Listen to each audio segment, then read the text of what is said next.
Hi hello friends, welcome back to our channel Madhuri ideas. ఈరోజు మన వీడియోలో కోవా బిళ్ళల్ని ఎలా తయారీ చేయాలో చూద్దామండి.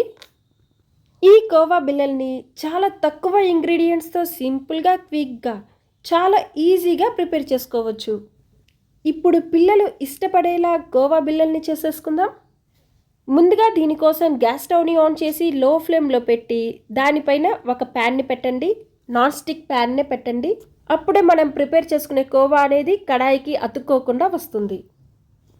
ముందుగా ఇందులో 2 టేబుల్ స్పూన్ల వెన్నని యాడ్ చేసుకుందాం. వెన్నకి బదులుగా మీరు నెయ్యిని కూడా యూస్ చేసుకోవచ్చు. అలాగే 1 కప్పు నిండుగా మిల్క్ పౌడర్ని యాడ్ చేసుకుందాం.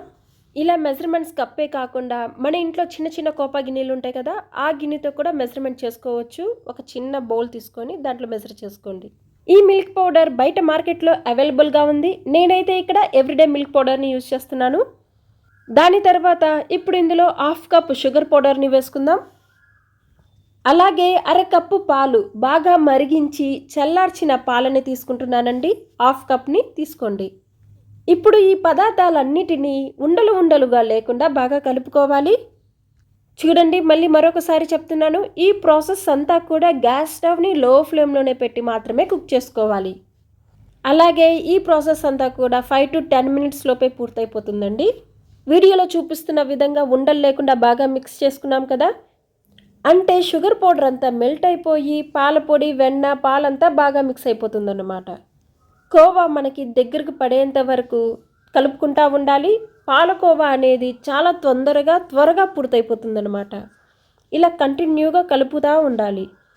చూస్తేనే చాలా బాగుంది కదా, తింటే ఇంకా సూపర్గా ఉంటుందండి. పాలకోవా అంటేనే పాలకోవానే, ఏదైనా కానీ సూపర్ టేస్టీగా ఉంటుంది. ఇప్పుడు చూడండి, ఇలా ఈ విధంగా చూపిస్తున్నట్లుగా ప్యాన్కి సపరేట్ అవుతూ పాలకోవా అనేది చాలా చిక్కబడింది. ఉండలు లేకుండా బాగా కలుపుకోండి. ప్యాన్కి స్టిక్ అవ్వకుండా పాలకోవా అనేది చిక్కపడింది, మనకు దగ్గరికి వచ్చేసింది కదా. ఇప్పుడు ఇలా ఈ స్టేజ్లో ఉన్నప్పుడు గ్యాస్ స్టవ్ని ఆఫ్ చేసేసుకోండి. వీటిని లైట్గా చల్లారనివ్వాలి. ఈ కోవాని ఒక గిన్నెలోకి కానీ లేక ప్లేట్లోనికి కానీ తీసుకోండి. ఇలా ఈ విధంగా తీసుకున్నాక ఇది గోరువెచ్చగా ఉన్నప్పుడే మనం కోవా బిళ్ళల్ని చేసేసుకోవాలి. ఇప్పుడు చేతికి నెయ్యి అప్లై చేసుకొని కొద్దిగా తీసుకొని కోవా బిళ్ళల్ని చుట్టుకుంటూ మీకు నచ్చిన షేప్లో చేసుకోవచ్చు. అలాగే నేను ఇక్కడ కోవా బిళ్ళల్ని రౌండ్గా చేసుకొని ఒక పాలిథిన్ కవర్ పైన పెట్టి ఇలా ఈ విధంగా పిల్లలకి నచ్చేటట్లుగా హార్ట్ షేప్లో కోవా బిళ్ళల్ని ప్రిపేర్ చేస్తున్నాను. మీ అందరికీ ఇంకొక మాట చెప్పనా, మన ఇంట్లో బంధువులు వచ్చినప్పుడు, అకేషన్స్, బర్త్డే పార్టీస్, ఇన్స్టెంట్గా ఈ విధంగా కోవా బిళ్ళల్ని మనం రెడీ చేసుకోవచ్చు. చూడటానికి చాలా బాగుంటుంది. అలాగే మన పిల్లల ఫ్రెండ్స్ మన ఇంటికి వచ్చినప్పుడు ఇలా సర్ప్రైజ్గా ఇలాంటి కోవా బిళ్ళల్ని వాళ్ళ చేతికి ఇచ్చి తినండి అని చెప్తే వాళ్ళు టేస్టీగా తింటారు, సర్ప్రైజింగ్గా కూడా ఫీల్ అవుతారు.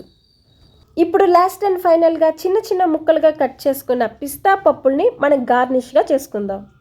ఇక్కడ మీరు పిస్తా పప్పుకి బదులు ఇతర డ్రై ఫ్రూట్స్, నట్స్ని కూడా గార్నిష్గా పెట్టుకోవచ్చు. అంతేనండి, చాలా సింపుల్గా టైం సేవ్ చేసుకునే ఇన్స్టెంట్ కోవా బిళ్ళలు రెడీ.